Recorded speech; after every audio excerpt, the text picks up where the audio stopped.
राज्यर सबु जिले में घड़घड़ी सह प्रबल वर्षा पवन लघुचाप क्षेत्र प्रभाव में 25 रु 28 पर्यंत राज्य में प्रबल अति प्रबल वर्षा संभावना रही। 25 रु 28 3 दिन लघुचाप प्रभाव में राज्य में प्रबल अति प्रबल वर्षा हो।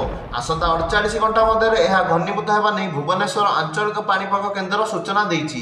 लघुचापटी आसंता 48 घंटा मध्य घनीभूत हो प्रबल वर्षा कर प्राय सबु जिले में घड़घड़ी सह वर्षा हम एसत 30 रु 40 किलोमीटर बेगर पवन बहब पूर्वानुमान करछि पाणीपाग विभाग। सबु जिले में प्रबल अति प्रबल वर्षा होगा जाऊँगी 25 रु 28 तारिख पर्यंत और 30 रु 40 किलोमीटर बेगर धक्का पवन मार तेणु लघुचाप प्रभाव में आगामी 3 दिन 25 रु 28 तारिख राज्य में प्रबल अति प्रबल वर्षा हम। मत्स्यजीवी मानक समुद्र भितर को न जावाई परामर्श दि जाइए। प्रबल अति प्रबल वर्षा और बिजुली सह घड़घड़ी सह और 30 रु 40 किलोमीटर बेगर पवन बहवा नहीं जगतसिंहपुर केन्द्रापड़ा जिले को ऑरेंज वार्निंग जारी करा जाइए।